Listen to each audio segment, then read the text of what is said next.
John Fredericks Radio Network, Trucking the Truth across America. Joining us now, former House of Delegates member, Bob Marshall. Bob, great to have you with us, man. Happy New Year. Merry Christmas. All the above to you. Bob, it's good to hear the sound of your voice. How you doing, man? Well, I got a lot of time I could spend reading, courtesy of what the voters decided for me last year, and I spent a lot of it reading every hearing on the Equal Rights Amendment that was published in Congress, and I've gone through not all, but a lot of the congressional floor debate. And what's very clear to me is that with the last hearing in 1984 and the passage in 1972, most of the advocates for this in Virginia may not even been born, and they don't know the debate, and they're skirting over a lot of things, leaving much to be desired. The last publication that I found in Virginia that looked at this systematically was a task force from 1974 in which A.E. Dick Howard, the constitutional lawyer from UVA, was on it, and he said, look, some people think that a right to privacy will be preserved so you don't have to have men and women in the same jail cell. He disputed that. He said the right to privacy originated with a decision on birth control, to use birth control, in your own bedroom. That's not the same as personal modesty. And even Ruth Bader Ginsburg said you cannot have separate male-female jails. This was in a report to the Civil Rights Commission, I think, in 1977 or 78. So there's a lot of complications out here that the advocates are completely ignoring or denying. What about what Dave Rock said the other day? That he said, look, if you pass the Equal Rights Amendment, and he said it matter-of-factly, and then Susan Platt asked Eileen the question, and much to my chagrin, Eileen, as she normally does, evaded it and never gives a tough answer on anything. That's one of my issues with Eileen. But Dave Rock said, look, you pass this, go ahead and pass it, but that means that women, you have no right to have them cover their top if they feel like going bare-chested. You can't do a darn thing about it. True or false? That's true, and let me tell you why. The term strict scrutiny is a reference to a standard by which judges evaluate statutes. Strict scrutiny doesn't allow any reasonable differences between topics. So a strict scrutiny law says you can't write a law which has a distinction by sex between men and women, means no distinction for anybody. Now, Bella Abzug, who was a congresswoman in 1970, I was actually working up there when she was there. She said that there's no reasonable distinction can be made in law under the Equal Rights Amendment. Everything has to be looked at strictly. And the organization VA Ratify ERA, you look on their webpage, you'll see they want strict scrutiny. If you have strict scrutiny, you can't make any statute which says, men can go bare-chested and women cannot. So you're going to have to figure out a way that says, well, men can't go bare-chested if you don't want women to do it. So these are some of the silly things that you get into, but logical. And when attempts were made to preserve the right to privacy, both in the House and the Senate and floor debate, from Congressman Wiggins of California, Republican, and Senator Sam Ervin of a Democrat from North Carolina, these amendments went down. So you can't do any of this. So I mean, he's not making it up, and it's maybe an odd result, but it is a strict scrutiny result that you're going to have to live with. Bob Marshall, what about bathrooms, locker rooms? That's the same point. You cannot make a distinction based on human sexual differentiation. Now, this will certainly apply in all public facilities, and it probably will apply if you're a company that does business with the federal government. So you can't have a male-only bathroom in a public school or a female-only bathroom in a public school. That's already been broken down with this transgender stuff, but it will be illegal, unconstitutional, because the ERA proponents want to have sex classified as in the same way as race is. Since the 1950s, or certainly 64, you can't have a law that says one rule for African Americans, another for non-African Americans. You have to have the same standard. So if sex must be treated in judicial evaluations the same as race, how can you have a tax exemption for a church, Catholic Church or Baptist or whatever, that doesn't allow the ordination of women? You can't do it. Mm-hmm. And you cannot have any facilities that are separate that way. So you're going to have all male, female locker rooms, bathrooms. And this is what the proponents want. I'm not making any of this up. People may titter about this, but when you look at the fact that here you got this own ERA group in Virginia saying we need strict scrutiny, you have the author of the original amendment back in 1972, Martha Griffiths, saying strict scrutiny. She passes out, and this is in the congressional record, she passes out a law review journal from this guy named Emerson up at Yale saying this is the way to interpret it. And Yale Emerson says the distinction must be absolute. No finesse, no halfway house, no middle ground.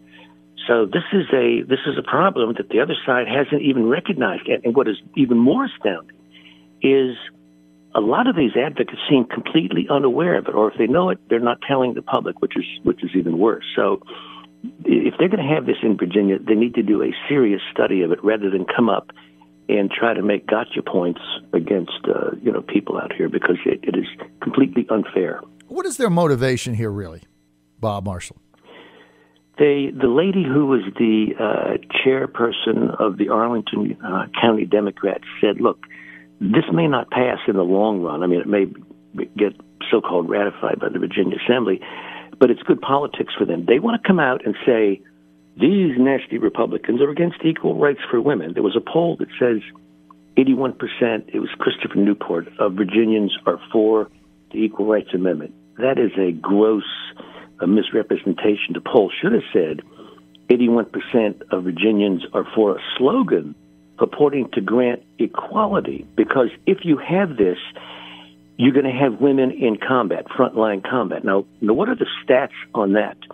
A survey taken by the Defense Department of women in the Army asked, how many of you want to be in frontline ground combat?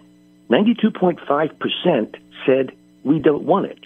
Now, do you think that's 81% of the Virginia population? The answer is no. Mm-hmm. 85% of Navy SEALs said they don't want women in units because it compromises the mission. When you look at the private schools, the satisfaction of private schools is very high.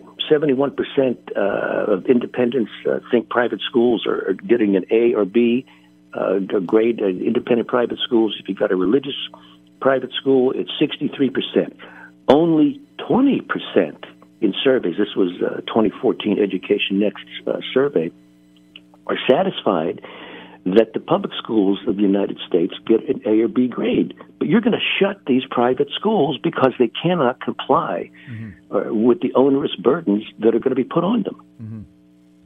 So, and I'm a Catholic, right? So that basically, as a Catholic, the Catholic Church has tax-exempt status. Right. But a female can't be a priest for now. For now, they so what you're saying is, if this passes, I mean, if the Catholic Church wants to continue to not allow women to be full priests, not deacons or anything like that, just full priests, then they would lose, under this law, they would lose their tax-exempt status. The Supreme Court won't come in and say you've got to ordain women. That is just way too drastic. But they will say that you can't get a tax-exempt status because structurally you are treating women in a way that is unconstitutional. Why? Because sex becomes the standard as interpreted by race. You can't, remember Brown versus Board decision, no separate but equal? Mm-hmm. Okay? You can't have that if it comes to sex. So you can't say that you can have women over here for X, but you can't let them do Y. That's going to go for tax-exempt purposes. Mm-hmm. So, I mean, this is a little surprise that that's going to be out there, and I wish some of these people would present some real analysis as opposed to just act like a bunch of cheerleaders for this stuff. Well, again, I'm going to get back to this simple. This to me was the simplest question. And Susan Platt, who you know, who is very progressive, very pro-ERA, asked this question to Eileen Filler-Korn on her show on my network Saturday, 9:30 a.m. And she said, Dave LaRock said this, true or false? And I thought it was a great question, and I expected Eileen to answer it. She never answered the question. She wouldn't answer it. So if it's not true, Eileen will have what should have. I would expect her to say, as the minority leader, oh, that's ridiculous. That has nothing to do with this because of this. She never answered it. All right, so let me. Well, to her credit, she didn't want to misrepresent it, so she was silent. But she knows the answer. The answer is you can't make such a statute. Then she should have been honest and said yes. Well, yes. I mean, she didn't say no. So, but I would think in all candor she'd say, well, that's there. Let me mention one other thing. When the ERA was first introduced in '72, they thought they were going to get this probably in about 3 years at the most. Well, the thing bogged down because legislators started reading the legislative hearings, so it was stuck at 30 states for a long time. The most they got was 35. 5 rescinded their ratifications. It was extended in October of 1978 when they still had through March of '79 to go through. But let me read you from President Carter's Justice Department memo. John Harmon, Assistant AG, Office of Legal Counsel, to Robert Lipschultz, Counsel to the President. This was October 31st, 1977. I'll make it short. He said, certainly if a time limit has expired before an intervening Congress has taken action to extend that limit, a strong argument could be made that the only constitutional means of reviving a proposed amendment would be to propose the amendment anew by 2/3 vote of each house. And they repeat that elsewhere in the memo. So what these people want to do, it's like, hey, I want to redo the 2016 election. Bernie Sanders saying, I want to redo it, and I want to start the election with the number of delegates that I have, but I want to do it now. You can't go back and undo the past. When it comes to a deadline, it dropped dead. The requirement was they had until March '79 to ratify it. They didn't make it. Then they had until June '82 to make it. It died. You've got to start over. I mean, why anybody should even be considering this when Jimmy Carter's Justice Department says it's dead is a question Republicans should be asking, actually, except some Republicans are for this thing. They think they're going to get off the hook. What they're going to do is get themselves off the hook from support by their conservative base because they do not want women in combat. Just like the survey I had, only 9% of Army women 7.5%, want to be in combat. You can't do that. So you don't have 81% of Virginians for this. 81% of Virginians are for a slogan. They're not for what this slogan does when you apply it. Bob Marshall, one final question. 2019, are you going to run for office for either your old House seat or for state Senate or for something? Well, my grandson, one of my grandsons lives with us, and he said, Grandpa, are you going to go to Richmond again? I said, Grayson, what do you want? He said, I want you to stay with me. I said, then I'm going to stay with you. I love that answer, Bob. I tell you what. That is great. Well, it was true. It just I believe you, Bob. And you know what? Life is too short, and the good Lord has blessed you with a wonderful family, a wonderful wife, and grandchildren. And so I've still got the one 15-year-old at home. So that's good. I'm still waiting on my other 2 older ones. They're not even getting married. They're not even married yet. They're having too much fun dating around. So we'll have to see how it goes. But I hope one day that I can be in your position and say, you know what? I'm done with this radio show. I'm going to go play with my grandchildren. Bob Marshall, always good to have you, Bob. And John, thank you. Love your insight. I really do. Sammy Nunberg coming up. Keep it right here.